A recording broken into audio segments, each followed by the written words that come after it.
खुशामदीद नाजरीन, आप देख रहे हैं हिंदुस्तान डेली के लिए मुंबई से ब्यूरो रिपोर्ट।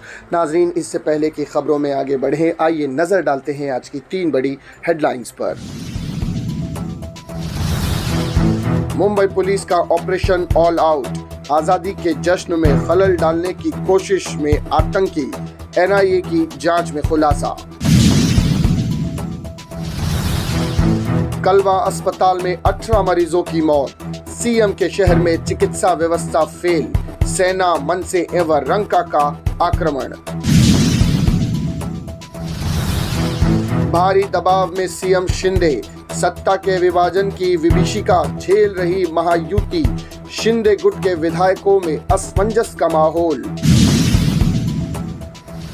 देखा नाजरीन, ये थी अब तक की 3 बड़ी हेडलाइंस। अब बढ़ते हैं खबरों की जानिब।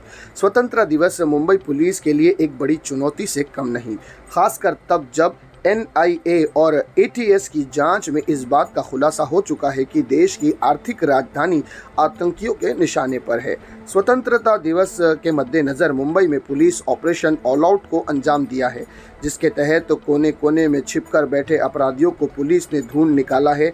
इस ऑपरेशन में जिन आरोपियों पर पहले से ही एफआईआर दर्ज है, उन पर कार्रवाई की गई है। ऑपरेशन में सभी पुलिस थानों के सीनियर इंस्पेक्टर, डीसीपी, अतिरिक्त आयुक्त, संयुक्त आयुक्त कानून व्यवस्था खुद भी शामिल थे। पिछले दिनों महिलाओं के खिलाफ होने वाले अपराध में भी कमी आई है। वहीं इस दौरान 229 जगह पर कॉम्बिंग ऑपरेशन करते हुए ऐसे 1640 आरोपियों की जांच की गई है, जिनके खिलाफ गंभीर आपराधिक मामले दर्ज हैं।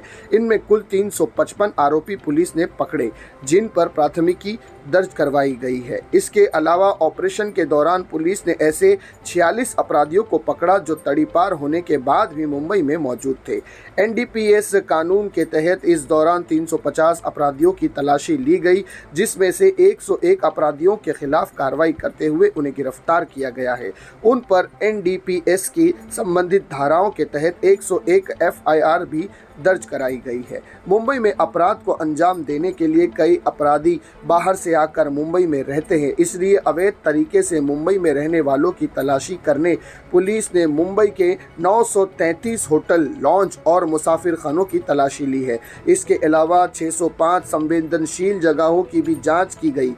113 ठिकानों पर नाकाबंदी की गई। नाकाबंदी में 7778 दो पहिया और 4 पहिया वाहनों की तलाशी ली गई, जिसमें 2515 वाहन चालकों पर मोटर वाहन अधिनियम के तहत कार्रवाई की गई है। तो ये थी नाज़रीन अब तक की पहली बड़ी खबर। अब बढ़ते हैं दूसरी खबर की जानिब। राज्य सरकार ने नागरिकों को बेहतर चिकित्सा सेवा उपलब्ध कराने का दावा करते हुए 15 अगस्त से सभी सरकारी अस्पतालों में मुफ्त इलाज की घोषणा की है, लेकिन मुख्यमंत्री एकनाथ शिंदे के होम टाउन ठाणे के चिकित्सा व्यवस्था पूरी तरह से फेल साबित हुई है।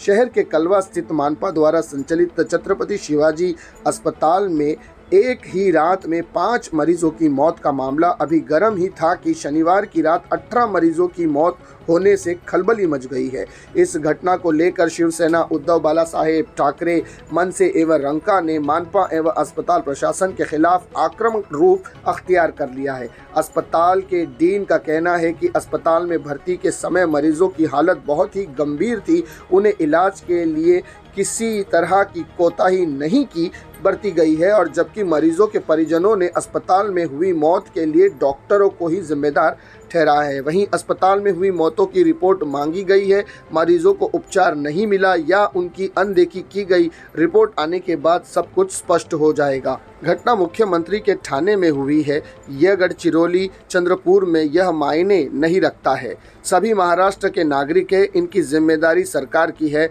हम घटना की तह तक जा रहे हैं, जो भी दोषी होगा उसके खिलाफ कठोर कार्रवाई की जाएगी। तो ये थी नाज़रीन अब तक की दूसरी बड़ी खबर। आइए बढ़ते हैं अब आखिरी खबर की जानिब। राज्य की राजनीति में रोजाना सियासी उठापटक देखने को मिल रही है। इस बीच शिंदे फडणवीस पवार सरकार में सत्ता के बंटवारे को लेकर अभी भी असमंजस की स्थिति बनी हुई है। मुख्यमंत्री शिंदे ने नेतृत्व वाली युति सरकार में अजीत पवार के शामिल होने के बाद सत्ता बंटवारे की विभीषिका और बड़ी हुई नजर आ रही है। चर्चा है कि बीजेपी और रंका का दबाव झेल रहे मुख्यमंत्री एकनाथ शिंदे के लिए आने वाला समय मुश्किलों वाला साबित हो सकता है।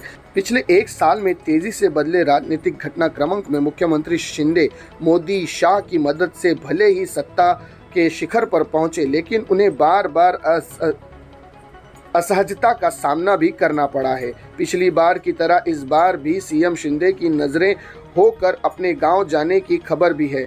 वैसे अजीत पवार के सरकार में शामिल होने के बाद टकराव की स्थिति बढ़ रही है। चांदनी चौक पुल के उद्घाटन कार्यक्रम के लिए सीएम एकनाथ शिंदे पुणे नहीं आए, वे अपने गांव में ही थे।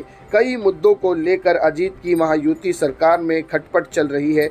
एक और जहां उनके द्वारा सीएम के वॉर रूम में ले गई बैठक को लेकर शिंदे नाराज बताए जा रहे हैं, वहीं पालक मंत्री की नियुक्ति में हो रही देरी से अजीत भी नाराज नजर आ रहे हैं।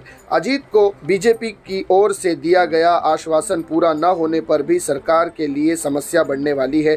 सीएम शिंदे का जहां एक तरफ बीजेपी हाईकमान से समन्वय साधे रखना, वहीं दूसरी तरफ अजीत पवार के पैतरों से भी सावधान रहना है।